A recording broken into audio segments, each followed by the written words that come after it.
Isang grab driver ang nakasakay ng pasaherong tila ordinaryo lang sa una. Pero habang tumatagal ang biyahe, unti-unti niyang napagtanto, hindi ito basta pasahero. Sa loob ng sasakyan, nagsimula ang isang nakakakilabot na kwento ng nakaraan, sumpa at paghihiganti.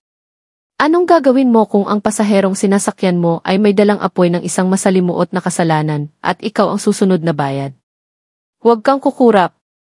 Dahil ang kwentong ito hindi basta kwento lang. Isa itong panawagan mula sa mga kaluluwang hindi pa natatahimik gabing madilim.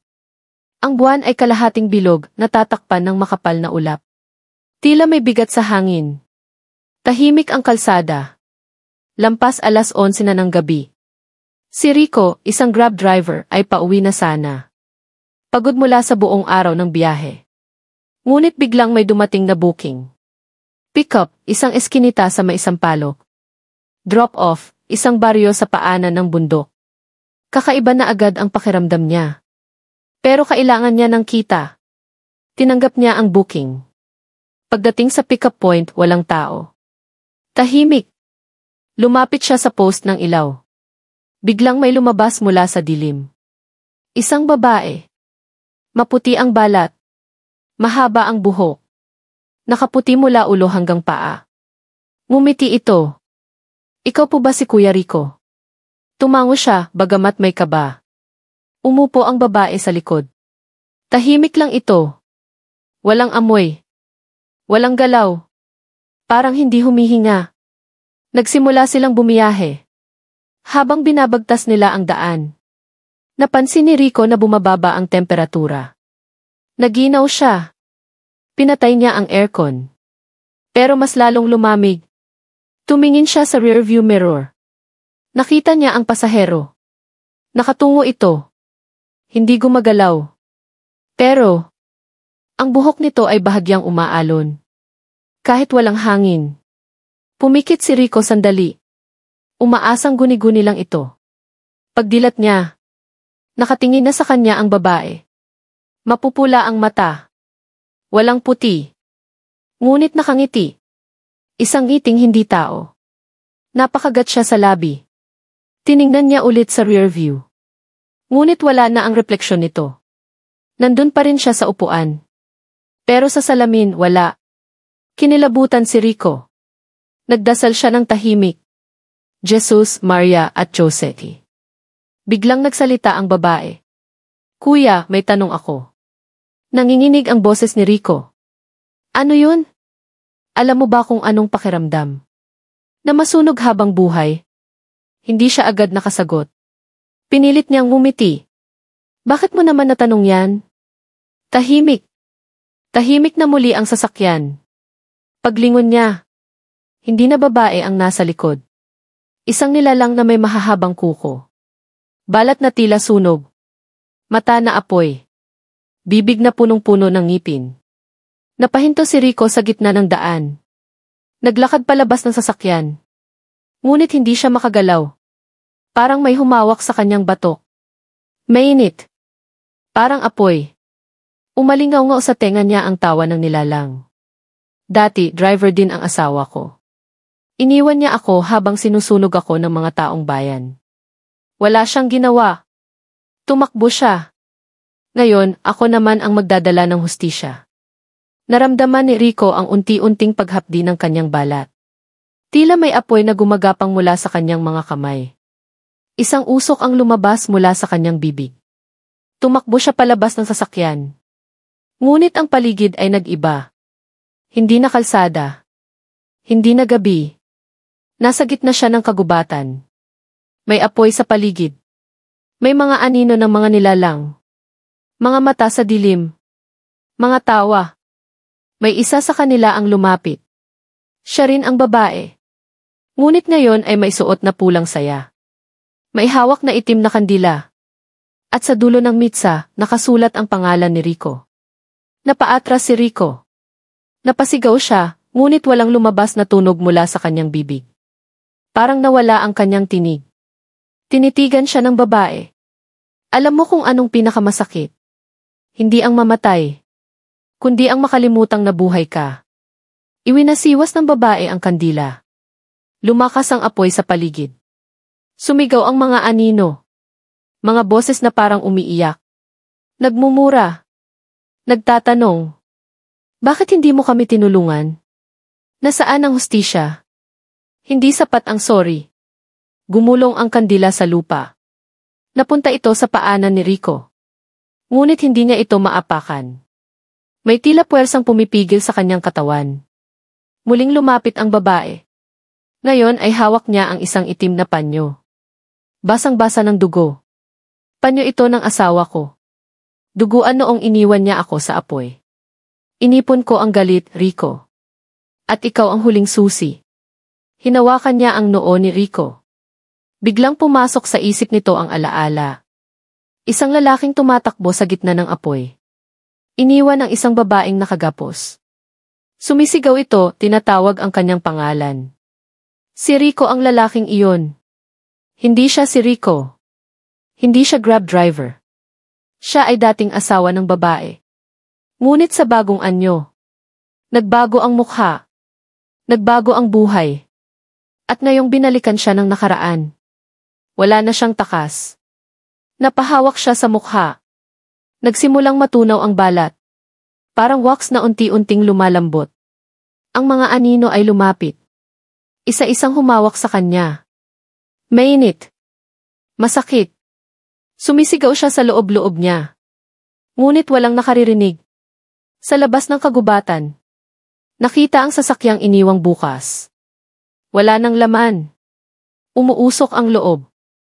At sa salamin ng kotse. May nakasulat. Binalikan ko lang ang utang na loob. Nang dumating ang mga otoridad kinabukasan. Wala silang natagpo ang katawan. Walang bakas ng tao. Walang dugo. Tanging mga marka ng sunog sa upuan ng driver. May isa sa mga tanod ang nagsabi. Parang may sinunog sa loob. Pero walang amoy ng gasolina. Walang basag na salamin. Walang ebidensya ng aksidente. Isang matandang babae ang lumapit sa kanila. Nakasuot ng puting damit. May dalang maliit na itim na bayong. May kumuha na naman, sabi niya. Bumalik na naman ang aswang ng bundok. Tumingin siya sa loob ng sasakyan. Dahan-dahan niyang inilabas ang isang piraso ng itim na kandila. Tiningnan niya ang mga pulis. May kasalanan ang lalaking ito, bulong niya. Hindi ito simpleng nawawala. Paglingon ng isa sa mga pulis. Wala na ang matanda. Naglaho ito na parang usok. Mula sa gilid ng kagubatan. Isang anino ang gumapang. Hugis tao. Pero hindi tao. Sumilip ito sa sasakyan. Ngumiti. At saka naglaho sa dilim. Sa isang lugar sa Nueva Ecija. Isang bagong Grab driver ang nagsimula ng biyahe. Ngunit sa kanyang salamin. Nakita niyang may sumakay sa likod. Isang babaeng maputi. Mahaba ang buhok. At pulang-pula ang mga mata. Napakabagal ng oras. Parang huminto ang mundo. Narinig ng bagong driver ang isang malalim na buntong hininga mula sa likod. Kuya. Mahina pero malamig ang boses ng babae. Pakibilisan po. Mahaba pa ang biyahe natin. Tumango ang driver. Kahit hindi niya siya tiningnan sa rearview mirror. Pakiramdam niya ay may matulis na matang nakatitig sa kanyang bato. Pinilit niyang ngumiti. Sige po. San po tayo banda? Sa lugar kung saan natapos ang lahat. Kung saan din lahat magsisimula ulit. Napakapit ang driver sa manibela. Napansin niyang nanginginig ang kanyang kamay. Tumingin siya saglit sa salamin. Ang babae ay nakayuko. Ngunit, ang anino nito ay nakatayo. Hindi nakaupo. Nakatayo. At tila nakatingin sa kanya. Lumamig ang loob ng sasakyan. Ang mga ilaw sa dashboard ay pailaw patay. Umugong ang makina. Parang may bumubulong sa likod ng tenga niya. May utang ka rin. Hindi mo man alam. Pero may dugo kang kailangang bayaran. Pilit na pinindot ng driver ang lock sa pintuan. Ayaw gumana. Pilit niyang binuksan ang bintana. Ayaw bumaba. Tumigil ang sasakyan sa gitna ng walang taong kalsada. Tumigil rin ang hangin. Tumigil ang lahat. Tumingin siya sa salamin. Ngunit hindi na babae ang nandoon. kundi sarili niya. Ngunit ibang anyo. Sunog ang balat. Puno ng galit ang mga mata. At sa noo ng refleksyon, nakaukit ang pangalan ng kanyang ama. Si Rico. Ang dating Grab driver. Ang lalaking sinunog ng kanyang nakaraan. Ngayon, ang anak niya ang susunod. Nabitawan ng bagong driver ang manibela. Napaatras siya sa kanyang upuan. Habang ang refleksyon sa salamin ay hindi gumagalaw. Nakatingin lang iyon sa kanya. Mata sa mata. Hindi mo ako kilala. Sabi ng refleksyon. Pero alam ko kung sino ka. Lumamig ang kanyang hininga. Parang may yelong bumalot sa kanyang dibdib. Hindi ako si Rico. Mahinang bulong niya. Hindi mo kailangang maging siya. Dala mo ang dugo niya. Dala mo rin ang kasalanan. Biglang tumunog ang cellphone sa dashboard. Isang mensahe. Walang sender. Tanging isang linya. Walang takas ang dugo. Tumayo ang babae sa likod. Ngayon ay lumalapit na sa unahan. Hindi siya gumagalaw sa pisikal. Pero ang anino nito ay umuusad. Bawat pulgada ng liwanag mula sa dashboard ay unti-unting nilalamon ng dilim. Nagsimulang lumangit-ngit ang mga gulong kahit hindi umaandar ang sasakyan. Tumingin siya sa labas. Ang paligid ay hindi na lungsod. Gubat. Puno ng bangkay. Nakasabit sa sanga. May mga kandilang itim na nakapalibot. Sumisindi ng walang apoy. Ang sasakyan ay nasa gitna na ng isang ritual. Isang bilog ng pagkakadena. Mga salitang hindi niya mabasa sa lupa. At sa gitna, nakaukit ang kanyang pangalan. Hindi siya makasigaw. Hindi siya makaiyak.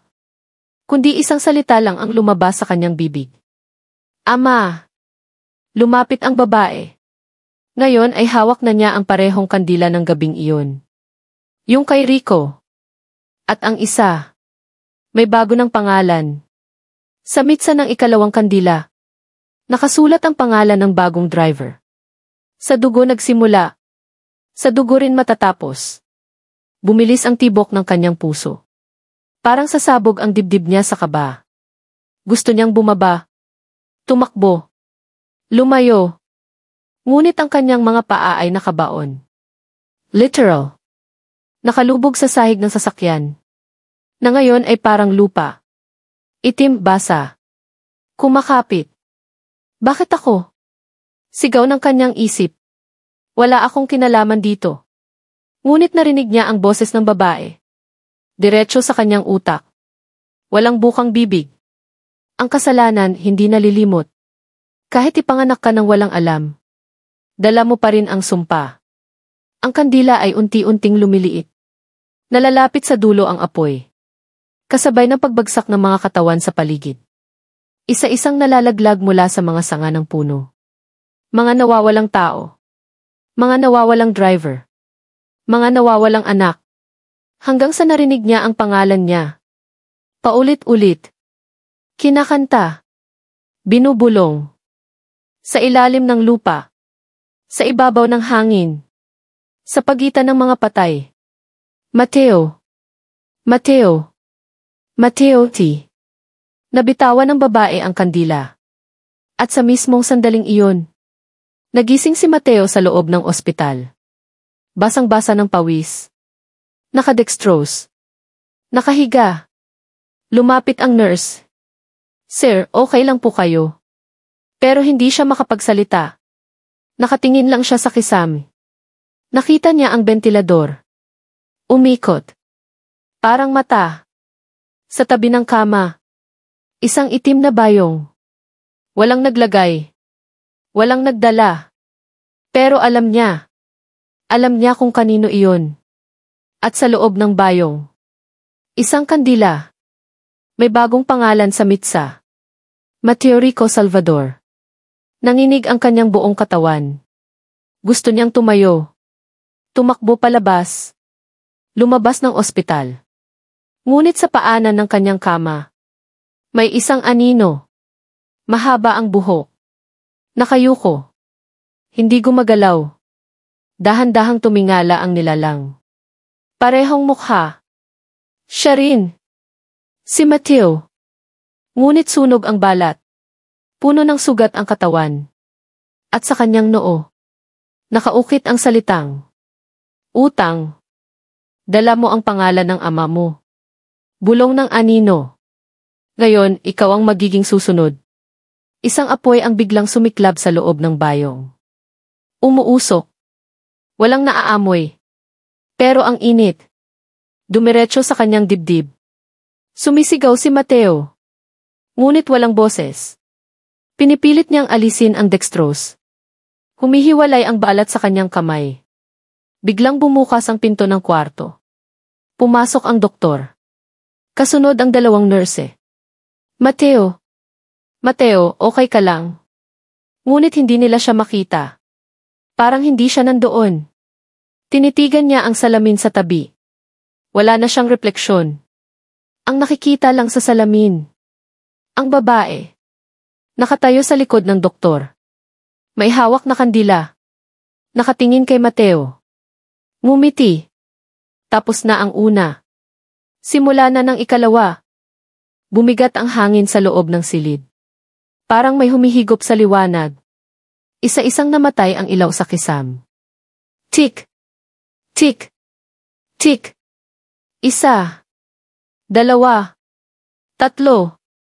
Ngayon, ang tanging ilaw na naiwan ay ang apoy sa kandilang hawak ng babae. Sumusunod ang anino nito sa dingding. Habang lumalapit siya kay Mateo. Walang naririnig ang mga doktor. Walang nakikita ang mga nurse.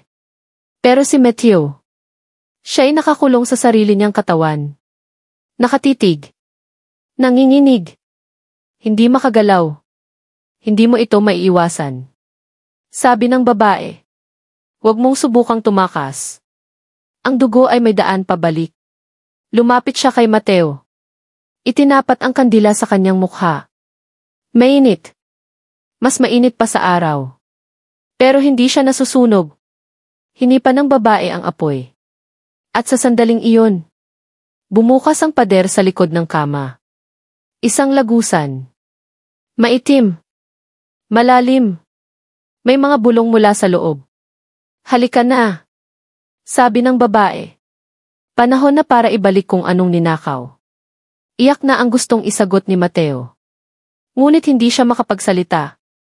Ang kanyang luha ay umaagos. Pero hindi bumabagsak. Parang lumulutang. Itinaas ng babae ang kamay niya. Nakasulat sa palad ang mga pangalan. Lahat ng driver na nawawala. Lahat ng pamilyang iniwan. At sa pinakababa, nakaukit ang pangalan ni Mateo. Sa dulo ng lagusan, may isang altar. Itim ang mga kandila. May patak ng dugo sa sahig. At sa gitna, isang litrato ng batang lalaki. Si Mateo. Bata pa siya sa larawan. Nakatingin. Walang malay.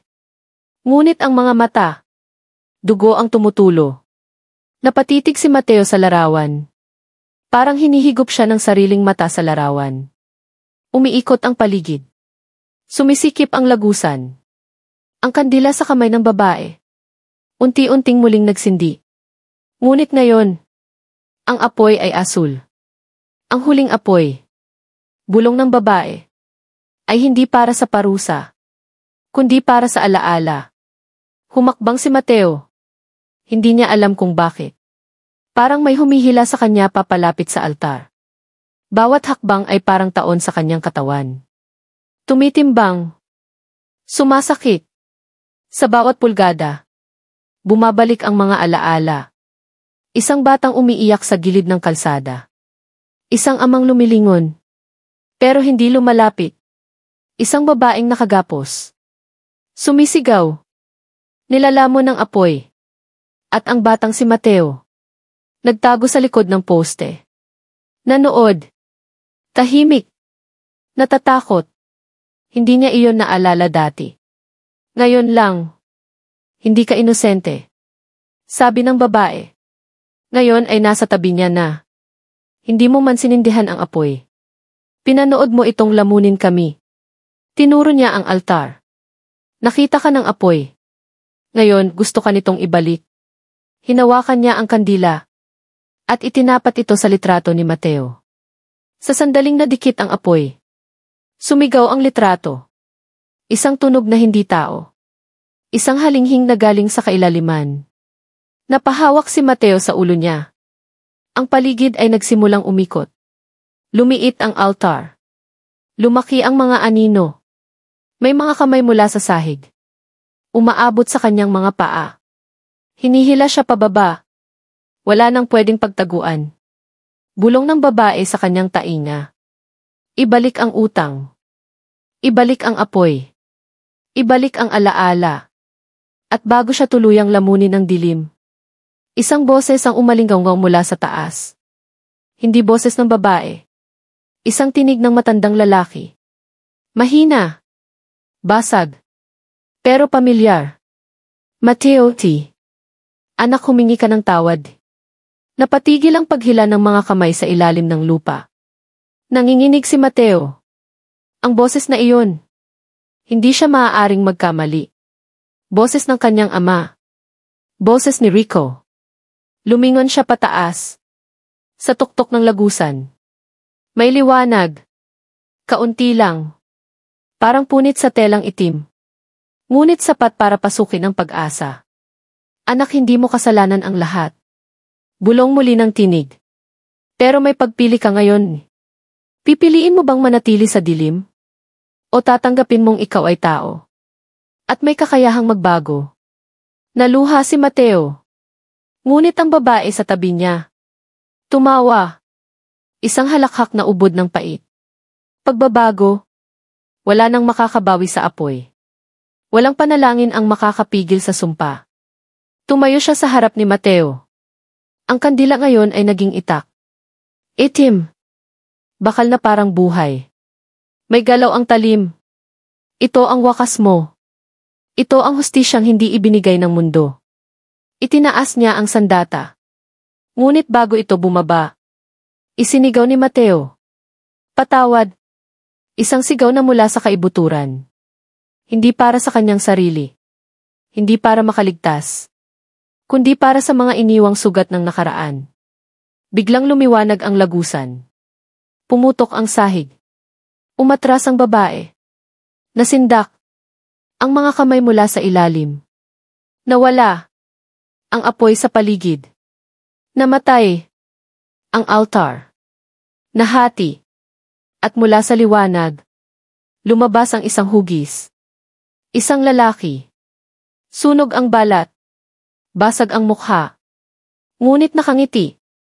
Si Rico. Lumapit siya kay Mateo. Hinawakan ang kanyang kamay. Anak, bitbitin mo ang sakit. Pero huwag mong hayaang lamunin ka nito. Tumingin si Mateo sa babae. Ngayon ay nakaluhod. Luhaan. Hindi na halimaw. Isang taong sugatan. Isang asawang iniwan. At sa huling sandali, bumalot ang liwanag sa kanilang lahat. Isang silakbo ng init. Isang hininga ng kalayaan. Pagmulat ng mata ni Mateo, wala na siya sa altar. Nasa labas na siya ng ospital. Madaling araw. Walang bayong. Walang kandila. Walang babae. Tanging isang piraso ng papel sa kanyang bulsa. Pinaglumaan. Basang-basa ng luha. At sa papel may sulat kamay. Kung ang kasalanan ay apoy, ang pagtanggap ay ulan. Simulan mo ang ulan. Nanginig ang kamay ni Mateo habang binabasa ang sulat. Tila bawat letra ay may bigat. Parang sinasakal ang puso niya. Ng pagsisisi. Ng takot. Ng isang hindi maipaliwanag na pag-unawa. Tumayo siya sa tabi ng ospital. Ang paligid ay tahimik. Walang ingay ng kotse. Walang tao. Tanging hangin lang. At ang banayad na pagpatak ng ulan.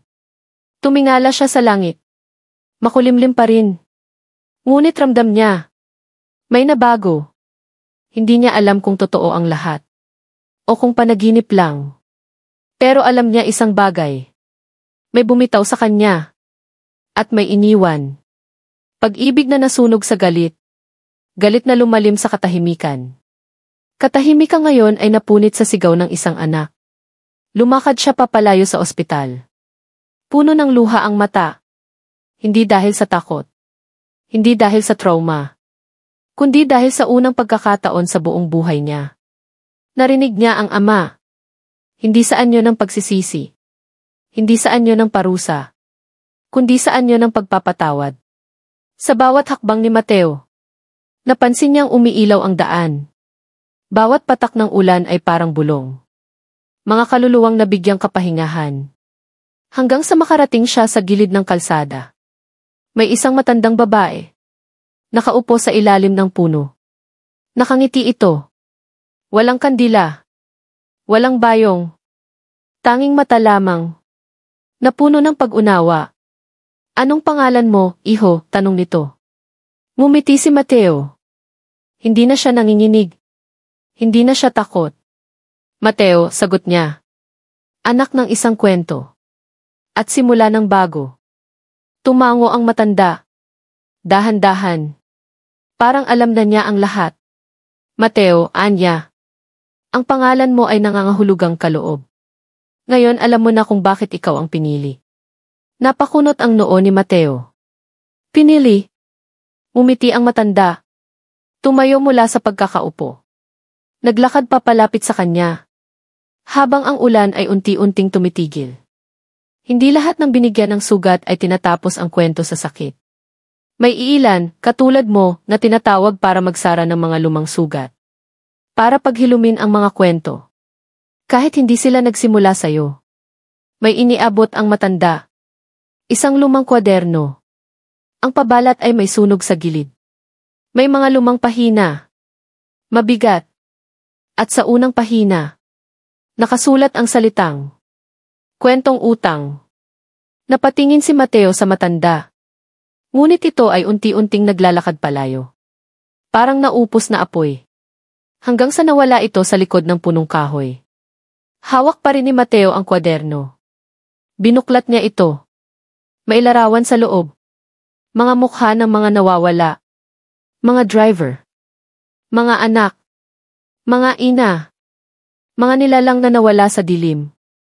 At sa likod ng bawat larawan. May kwento. May huling salita. May hiling. Tumayo si Mateo sa gitna ng daan. Uminit ang kanyang dibdib. Hindi na apoy ng galit. Kundi apoy ng layunin. Ngayon alam na niya ang dahilan. Hindi siya tinapos ng sumpa. Ginising siya nito. At sa kanyang mga hakbang patungo sa bagong umaga. Bitbit niya ang kwaderno. At ang isang pangakong walang kandila. Walang ritual. Walang dugo. Kundi ang panata. Hindi ko hahayaan na ang huling kwento ng iba ay maging katahimikan. Humigpit ang kapit ni Mateo sa kwaderno. Ramdam niya ang tibok ng puso ng bawat pahina. Bawat kwento ay parang humihinga. Parang buhay. Parang naghihintay lang marinig muli. Lumakad siya patungo sa lungsod. Tahimik ngunit buo ang loob. Wala na siyang takot sa dilim. Sapagkat sa wakas, nahanap na niya ang kanyang ilaw. Sa bawat kanto ng daan. Sa bawat katahimikan ng gabi. Naaalala niya ang mga mata ng babaeng sinunog. Ang sigaw ng amang tumalikod. At ang anak na nagtanong. Sino ako kung hindi ako kasalanan ng nakaraan? Ngayon, may sagot na siya. Isa siyang kwento. Isang kasaysayang isinilang sa abo. At muling nabuhay sa salita. Dumating siya sa isang lumang eskinita. Tahimik. Maitim ang langit.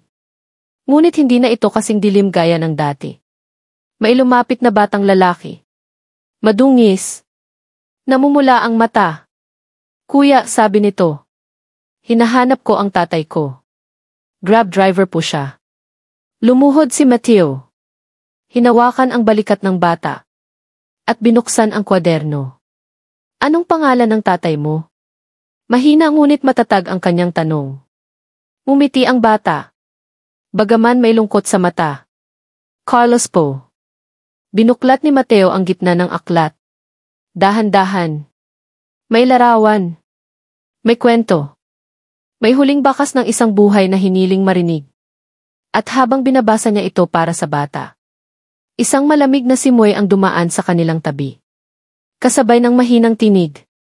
Isang bulong mula sa kawalan. Salamat ni. Sa gabing iyon, nagsimula ang panibagong kwento. Hindi ng parusa. Hindi ng paghihiganti. Kundi ng pagbawi. At si Mateo, mula sa isang anak ng apoy, ay naging tagapagdala ng liwanag. Sa huling pahina ng kwaderno, isang espasyo ang bakante. Walang larawan. Walang kwento. Isang blankong pahina na para bang hinihintay isulat. Umupo si Mateo sa ilalim ng poste ng ilaw. Tahimik ang gabi. Ang ulan ay huminto na. May iilang bituin sa langit. Kinuha niya ang ballpen mula sa kanyang bulsa. Matagal niyang tinitigan ang papel. Hindi niya alam kung paano sisimulan. Pero alam niyang kailangang isulat. Hindi para sa kanya. Hindi para sa nakaraan. Kundi para sa mga susunod. Para sa mga taong nagdadala ng kwentong hindi kanila. Pero pinipiling yakapin. Para may mapalaya. At sa dulo ng pahina, isinulat niya ang mga salitang ito. Ako si Mateo. Anak ng isang lihim. Saksi sa isang sumpa. At tagapagdala ng mga kwento ng kaluluwa. Hindi ko pinili ang simula. Pero pipiliin kong maging maayos ang wakas. Ipinikit niya ang kanyang mga mata. Huminga ng malalim. At sa paghinga niyang iyon, tila may dumaan na malamig na hangin sa paligid. Hindi na ito nakakakilabot. Hindi na nakakatakot. Kundi payapa. Tahimik. Bumangon si Mateo. Bitbit ang kwaderno. Lumakad siya sa direksyon ng liwanag. Sa bawat hakbang, lumiliwanag ang kanyang landas. Hindi dahil sa ilaw ng poste, kundi sa mga kwentong kanyang bitbit. Mga kwentong natapos. Mga kwentong naipasa. Mga kwentong hindi na kailanman malilimutan. At sa likod niya, sa lilim ng punong dati pugad ng dilim, may naiwang isang kandila. Hindi na itim. Hindi na mainit. Puti. At tahimik ang apoy nito. Ito ang wakas ng kwento. Hindi ng takot. Kundi ng katahimikan pagkatapos ng bagyo. At simula ng mga kwentong kaya na nating harapin. Sa liwanag,